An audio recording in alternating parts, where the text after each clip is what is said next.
Hello, welcome back to future with ഹെർബാലൈഫിലേക്ക് എല്ലാവർക്കും സ്വാഗതം. ഇന്നലെ നമ്മൾ ഹെർബാലൈഫ് കമ്പനി എന്താണെന്ന് കണ്ടു. ഹെർബാലൈഫിലേക്ക് വന്നാലുള്ള ബെനിഫിറ്റ് എന്താണെന്ന് നമ്മൾ കണ്ടു അല്ലേ.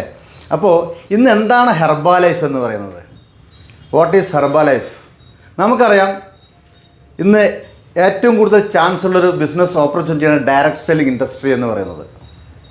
അതേപോലെ തന്നെ ഹെർബാലൈഫും എന്താണ്, വേറൊന്നുമല്ല, ഒരു ഡയറക്റ്റ് സെല്ലിംഗ് ഇൻഡസ്ട്രിയാണ് ഹെർബാലൈഫ് എന്ന് പറയുന്നത്. നമുക്കറിയാം, പണ്ടത്തെക്കാളും ഇന്ന് ജോലിക്കുള്ള സാധ്യത, ഇപ്പോൾ നമുക്കറിയാം മൈക്രോസോഫ്റ്റിന് ഒരുപാട് പേരിന് ജോലിയിൽ നിന്ന് റിസൈൻ ചെയ്യേണ്ടി വന്നു. ഗൂഗിളിൽ നിന്ന് ഒരുപാട് പേര് റിസൈൻ ചെയ്തു. അപ്പോൾ ഇനി വരുന്ന കാലഘട്ടങ്ങളിൽ നമുക്ക് എന്തില്ല, ജോബ് വേക്കൻസി കുറഞ്ഞു വരികയാണ്. അപ്പോൾ ഇത്രയും പേര് പഠിച്ചിറങ്ങുന്ന എല്ലാവർക്കും ജോബ് കിട്ടുമോ? അതിനുള്ളൊരു ഏറ്റവും വണ്ടർഫുള്ളായിട്ടുള്ള ഒരു ഓപ്പർച്യൂണിറ്റിയാണ് ഡയറക്റ്റ് സെല്ലിംഗ്. നമുക്കറിയാം, ഇന്ന് വികസിത രാജ്യങ്ങളായിട്ടുള്ള ഏത് രാജ്യത്തെ എടുത്താലും അവിടെയെല്ലാം വളരെ ഫാസ്റ്റായിട്ട് ഗ്രോ ചെയ്യുന്ന ഒരു ഇൻഡസ്ട്രിയാണ് ഡയറക്റ്റ് സെല്ലിംഗ് എന്ന് പറയുന്നത്. എന്താണ് അപ്പോൾ ഡയറക്റ്റ് സെല്ലിംഗ്? ഒരു പ്രൊഡക്റ്റിനെ നേരിട്ട് കസ്റ്റമറിലേക്ക് എത്തിക്കുക. നമുക്ക് സാധാരണ ഒരു മാർക്കറ്റിംഗ് സ്ട്രാറ്റജി എന്താണെന്ന് വെച്ചാൽ, ഒരു മാനുഫാക്ചേഴ്സ് പ്രൊഡക്റ്റ് ഉണ്ടാക്കുന്നു. ഫോർ എക്സാമ്പിൾ, ഈ പെന്നാണ് പ്രൊഡക്റ്റ് എങ്കിൽ ഒരു മാനുഫാക്ചേഴ്സ് പ്രൊഡക്റ്റ് ഉണ്ടാക്കുമ്പോൾ ഏതൊരു പ്രൊഡക്റ്റ് ആയിക്കോട്ടെ, അതിൻ്റെ വില എന്ന് പറയുന്നത് 40% ആയിരിക്കും. ഡിപ്പെൻഡ് അപ്പോൺ ചെറിയ പ്രോഡക്റ്റിൽ ചില പ്രോഡക്റ്റിന് 2 to 5% അപ്പ് ആൻഡ് ഡൗൺ ഉണ്ടാവും. ഒരു സാധാരണ രീതിയിലെല്ലാം എന്തായിരിക്കും, 40% ആയിരിക്കും. ഫോർ എക്സാമ്പിൾ, ഈ ഒരു പ്രോഡക്റ്റ് നമ്മൾ ഒരു പലചരക്ക് കടയിലോ അല്ലെങ്കിൽ പോയി വാങ്ങുമ്പോൾ 100 രൂപയ്ക്കാണ് വാങ്ങുന്നെങ്കിൽ അതിൻ്റെ മാനുഫാക്ചർ കോസ്റ്റ് എത്രയാണ്?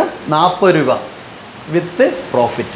ഓക്കെ, അപ്പോൾ എങ്ങനെയാണ് ഇതൊരു 60 രൂപ എക്സ്ട്രാ, 60 രൂപ എങ്ങനെ കൂടി? മൈ ഡിയർ ഫ്രണ്ട്സ്, ഒരിക്കലും ഒരു പ്രോഡക്റ്റ് നേരിട്ട് കസ്റ്റമറിൻ്റെ എത്തുന്നില്ല അല്ലേ. അതിനൊരു ശൃംഖലയുണ്ട്. അത് വേണ്ടേ? തീർച്ചയായും വേണ്ട ശൃംഖലയാണ്. അതെന്താണെന്ന് വെച്ചാൽ, ഒരു മാനുഫാക്ചേഴ്സ് പ്രോഡക്റ്റ് ക്രിയേറ്റ് ചെയ്ത ശേഷം നേരെ ചെയ്യുന്നത് എന്താ വെച്ചാൽ, അവർ CNF agent, carrying and forwarding ഏജൻറ്റിന് കൊടുക്കുന്നു. ആ കെയറിങ് ഫോർവേഡിൻ്റെ താഴെ ഒരു സ്റ്റോക്കിസ്റ്റുകൾ ഉണ്ടാവും. അതിന് താഴെ സൂപ്പർ സ്റ്റോക്കിസ്റ്റ് ഉണ്ടാവും. അതിന് താഴെ ഹോൾസെയിലർ ഉണ്ടാവും. ആ ഹോൾസെയിലേഴ്സിൻ്റെ അടുത്ത് പോയിട്ടാണ് നിങ്ങളുടെ തൊട്ടുള്ള കടക്കാരൻ പോയി പർച്ചേസ് ചെയ്യുന്നത്. നമ്മളെന്ത് ചെയ്യുന്നു? ഇദ്ദേഹത്തിൻ്റെ അടുത്ത് പർച്ചേസ് ചെയ്യുന്നു. ഇതിന് ഈ ഒരു ശൃംഖലയ്ക്ക് ടോട്ടൽ ഈ 60 രൂപയിൽ നിന്ന് 35% ആര് കൊണ്ടുപോകും? ഈ ഇടനിലക്കാർ കൊണ്ടുപോകും. അല്ലാതെ ബാക്കി വരുന്ന 25% അഡ്വർടൈസ്മെൻറ്റ്. നമ്മളൊരു പ്രൊഡക്റ്റ് ലോഞ്ച് ചെയ്താൽ എങ്ങനെ അറിയുന്നത്? By ad. എല്ലാവരും TVയോ പത്രമോ എല്ലാം കാണുമ്പോൾ അതിലൂടെയാണ് നമ്മൾ എന്ത് ചെയ്യുന്നത്. ഇന്നിപ്പോൾ തിയേറ്ററിലെല്ലാം സ്റ്റാർട്ട് ചെയ്തു. ഒരു പുതിയ ഐറ്റം ലോഞ്ച് ചെയ്യുമ്പോൾ, ഒരു പ്രൊഡക്റ്റ് ലോഞ്ച് ചെയ്യുമ്പോൾ നമ്മൾ ആഡ്.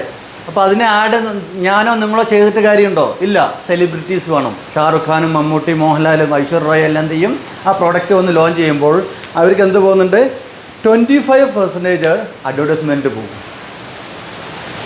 ഓക്കെ, ഇവിടെ ഹെർബാലൈഫ് എന്ന കമ്പനിയും ചെയ്യുന്നത് സെയിം പ്രൊസീജിയർ തന്നെയാണ്. ഇവിടെ ചെയ്യുന്ന ഇത്രയേ ഉള്ളൂ. ഇവിടെ മാനുഫാക്ചേഴ്സ് ഉണ്ട്. ഹെർബാലൈഫ് ചെയ്യുന്നത് മാനുഫാക്ചേഴ്സ് ഉണ്ട്. ഇത് റീറ്റെയിലർക്ക് എത്തിക്കുന്ന പണി ആര് ചെയ്യും? നമ്മൾ ചെയ്യുന്നു. ഇതേ വരുന്ന 60% നമുക്ക് കമ്പനി റീഡിസ്ട്രിബ്യൂട്ട് ചെയ്യുന്നു. സിമ്പിൾ. അത് പല തലങ്ങളിലായിട്ടാണ്, പല ലെവലുകളായിട്ടാണ് ഇത് ഡിസ്ട്രിബ്യൂഷൻ ചെയ്യുന്നതെന്ന് മാത്രം.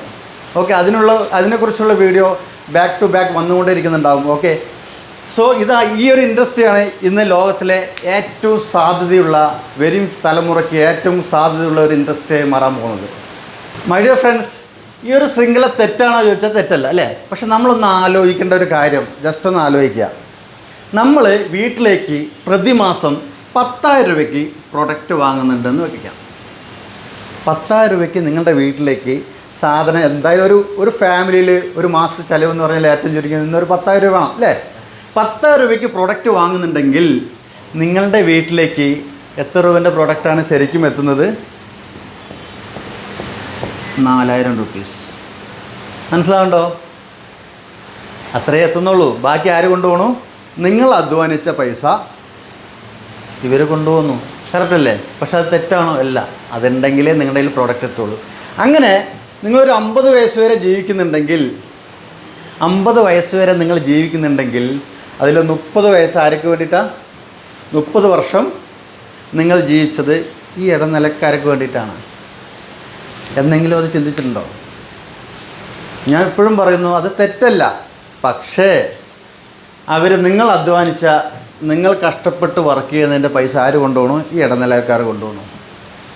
ഇവിടെ ഹെർബൽ ലൈഫ് എന്ത് ചെയ്യുന്നു? ഡയറക്റ്റ് ഈ ഒരു പൈസ ഇടനിലക്കാർക്ക് പോകുന്ന ആ 60% പൈസയും നിങ്ങൾക്ക് കിട്ടാനുള്ള അവസരമാണ്.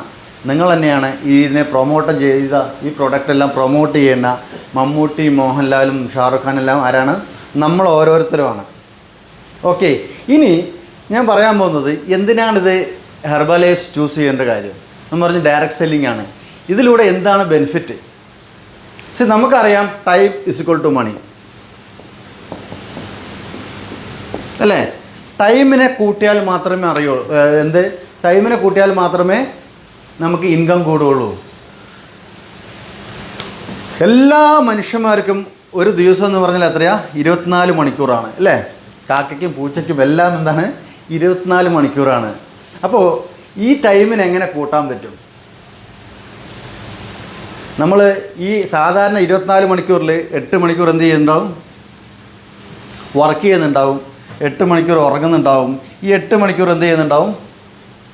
ഇത് മൊബൈൽ നോക്കിയിട്ടും ചിലവാക്കുന്നുണ്ടാവും. ചിലർ 10 മണിക്കൂർ ജോലി ചെയ്യുന്നുണ്ടാവും. അപ്പോൾ 6 മണിക്കൂർ സീരിയൽ കണ്ടിട്ടും പലതും ചെയ്തുകൊണ്ട് എന്ത് ചെയ്യുന്നുണ്ടാവും? വേസ്റ്റ് ആക്കുന്നുണ്ടാവും. ഓക്കെ, സോ ആ വേസ്റ്റ് ആക്കുന്ന ടൈമിനെ യൂസ് ചെയ്തുകൊണ്ട് നിങ്ങൾക്ക് എന്ത് ചെയ്യാം? ഇവിടെ ഹെർബൽ ലൈഫിൽ ടൈം ലിവറേജ് ഉണ്ടാക്കാം. അപ്പോൾ ടൈമിനെ കൂട്ടിക്കൊണ്ട് എങ്ങനെയാണ് ഈ ബിസിനസ്സിലൂടെ സക്സസ് ആകാൻ പറ്റുക എന്നുള്ളൊരു ഓപ്പർച്യൂണിറ്റിയെ കുറിച്ച് നാളെ വിശദമായിട്ട് പറഞ്ഞു തരുന്നതായിരിക്കും. Till then signing off from Satheesh Kumar, future with Herbalife ചാനലിൽ നിന്നും. Okay, by.